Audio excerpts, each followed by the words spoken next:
Andrew Bone, vous êtes en direct avec nous depuis la 41e foire de Bourail. Grâce aux installations techniques, il faut le dire, de Nouvelle-Calédonie la première, et cette liaison technique est assurée par Sam Opwetaï et Christophe Josmith à Nouméa. Il y a quelques jours, je vous le disais, la province sud a présenté le premier bilan de sa politique publique agricole provinciale. Il y a beaucoup d'agriculteurs, 500 environ, qui étaient réunis justement à Bourail. L'agriculture calédonienne se porte bien, comme le dit la collectivité, Andrew Bone. Oui, ben, il y a beaucoup de projets en voie pour augmenter la production locale, hein. C'est super. Ça serait bien qu'on trouve dans les années à venir de la volaille d'une qualité, on va dire, mieux que tout ce qui est importé.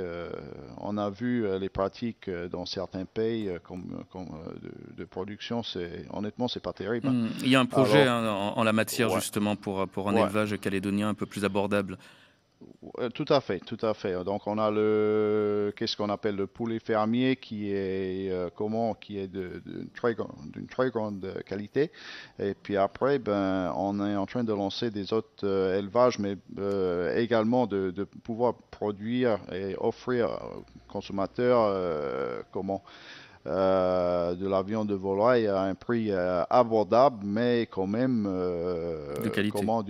avec une certaine qualité, une Hmm. bonne qualité, qui est supérieure à à tout ce qui est importé actuellement. Voilà. Oui, les aides de la province sud sont mises en avant, vous le soulignez également, mais est-ce qu'on n'a pas une agriculture trop subventionnée en Nouvelle-Calédonie? Il y a certains qui disent ça, le problème aujourd'hui, c'est que le marché calédonien, ça reste petit. Si on veut retrouver des produits sur les étals à un prix abordable, euh, on ne peut pas en Calédonie concurrencer des fermes, par exemple dans les grands pays, que ce soit la France, les États-Unis, l'Australie, parce que avec les économies de l'échelle, ils peuvent produire à un quart du prix que nous on peut faire. Oui, mais Donc ça rend comment faire difficile. autrement sans apporter autant d'argent finalement du pays, hein. 2,5 milliards quand même ont été investis par la province sud à ce jour, par la province sud et le pays pour soutenir l'agriculture et l'élevage. Alors certains prennent l'exemple de la Nouvelle-Zélande, d'où vous êtes originaire, Andron Bone. Est-ce que des choses justement de la Nouvelle-Zélande sont transposables ici en Nouvelle-Calédonie pour améliorer la situation de l'agriculture en général? D'une manière, oui. Il faut dire que depuis que je suis présent sur le territoire, ça fait 23 ans que l'agriculture a énormément évolué, hein. Et puis bon, et en qualité et toutes les pratiques qu'on fait. Comment c'est extrêmement compliqué, c'est-à-dire que quand on commence à parler du politique agricole, après, pour mettre en place le modèle néo-zélandais, par exemple, il faudrait révolutionner tout le système. En quelques mots, Parce, c'est quoi le modèle néo-zélandais qui marche si bah, bien? c'est-à-dire il y a pas d'aide, il n'y a pas de subvention, mais qu'est-ce qu'ils ont fait en gros, c'est qu'ils ont enlevé toute taxe à l'importation sur tout ce qui est importé pour pouvoir, diminuer le prix de revient de tous les intrants. Donc, c'est comme je dis, si on veut mettre en place ce modèle-là, il faut complètement changer le modèle économique du pays. Et puis, donc, ça sera vraiment une révolution, mais ça sera pour tout le monde. Donc, si on veut avoir une production locale avec après tous les avantages que nous avons en Calédonie, euh, ça serait dommage quelque part de perdre la qualité de vie et tout ce que nous avons sur le territoire qui va avec. Les Néo-Zélandais aujourd'hui, je peux dire, parce que j'ai toujours ma famille et tout ça là-bas, c'est extrêmement difficile la vie là-bas. Des gens Comment souvent ils travaillent 60-70 heures par semaine pour s'en sortir.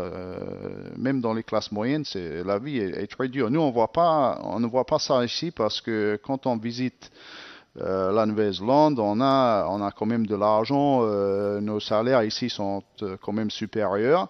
Et puis tout est pas cher. Et puis c'est bon. Mais pour le Néo-Zélandais des classes moyennes, C'est compliqué. c'est très compliqué. Ils ont du mal. Ça, c'est clair.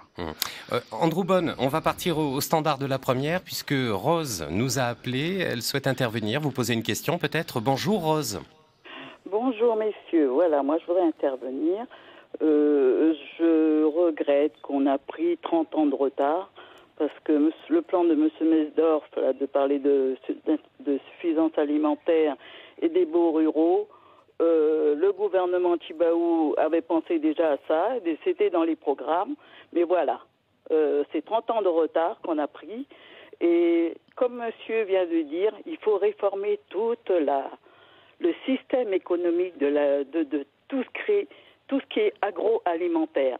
Même la viande, par exemple, aussi. Quand vous voulez mettre en place des poulets à 600 francs, mais on a beaucoup de terres, beaucoup d'élevage.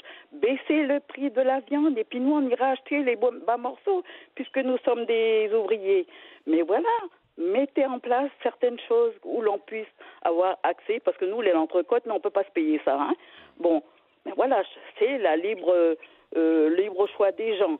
Mais si on veut faire avancer le pays dans l'agroalimentaire, dans tout ce qui est suffisance alimentaire et puis tout, créer des coopératives, enfin il y a plein de systèmes, mais qu'il faut révolutionner parce qu'il faut arrêter de vivre dans cet ancien modèle qui est retardataire pour le pays. Bonne journée à vous, messieurs, et au revoir. Merci beaucoup, Merci. Rose. Andrew Bonne, est-ce que vous avez le sentiment, comme Rose, qu'on ait pris 30 ans de retard ? Comment? Le truc que je veux tout simplement dire par là, c'est que quand je suis arrivé sur le territoire, on avait 30 ans de retard. Maintenant, j'ai plus l'impression qu'on a 20 ans de retard, donc on rattrape quand même. Ça avance, il faut dire que ça avance. On est en train...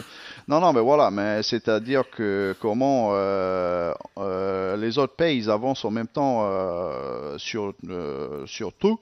Donc, mais bon, enfin, on est déjà en train de les rattraper. Les coopératives, dans la mesure du possible. Voilà. Elle parlait des coopératives, Rose, des coopératives. Je sais qu'on est en train d'y réfléchir en Nouvelle-Calédonie, qu'il y a quelques initiatives. C'est l'avenir également pour l'agriculture.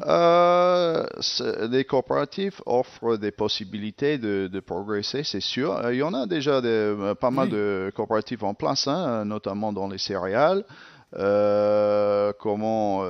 Après, peut-être une chose qu'on peut envisager, je sais que c'est un peu difficile de mettre en place, mais c'est qu'est-ce qu'on appelle les CUMA. C'est pour le matériel, c'est-à-dire que les agriculteurs ils se regroupent pour acheter du matériel qu'ils utilisent pas souvent dans l'année, donc ça évite que tout le monde a tout leur matériel, surtout des trucs utilisés une fois par an. C'est souvent de l'argent gaspillé, et puis ça c'est des choses qui peuvent éventuellement aider pour baisser le prix de revient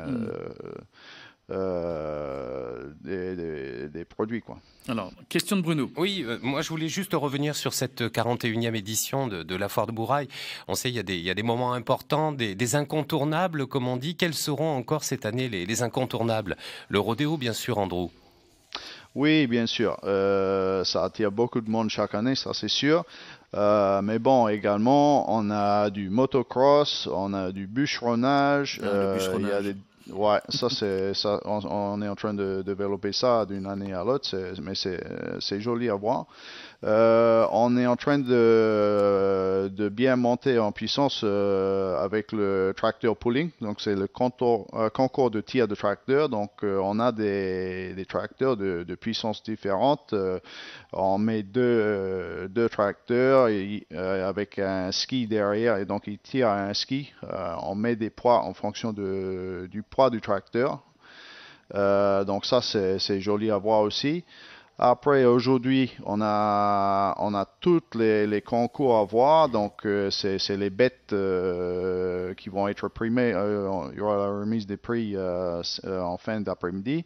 Mais bon, des magnifiques bêtes les chevaux, le bétail, En parlant des bêtes, les moutons, voilà. Ça. En parlant des bêtes, le marquage des bêtes, ça avait fait polémique avec PLP par le passé. On a dépassé la polémique, les relations se sont apaisées en quelques mots? Écoutez, nous, il y a toujours une plainte qui court. Enfin, l'ancienne présidente a été convoquée par les gendarmes on va dire, c'était il y a 1 ou 2 mois, un truc comme ça, pour s'expliquer. Mais bon, sans trop rentrer dans la polémique, tous les éleveurs sont obligés d'avoir leur marque. C'est une obligation légale. C'est-à-dire à la DAVA, ils sont obligés de déposer une planche avec la marque du bétail. Donc maintenant qu'on est en train de montrer un petit peu les choses qui se passent sur les stations, les fermes, c'est ça le rôle de la foire aussi, c'est d'être le lien justement entre le public et puis les producteurs. Donc, voilà. On va s'arrêter voilà. là. Ouais. Le temps est écoulé. Merci Andrew Bonne. Je rappelle également que durant cette foire, il y a le concours de claquettes. Voilà. Très important le concours de claquettes. Et merci d'avoir été avec nous ce matin. Et puis les rodéos, bien sûr, qui seront à suivre sur notre site et sur notre page Facebook. Et puis, bien sûr, beaucoup d'émissions décentralisées depuis la foire de Bourail aujourd'hui, demain samedi et également dimanche. On sera omniprésent sur cette foire. Merci Andrew Bonne. Merci à la première. À bientôt. Il est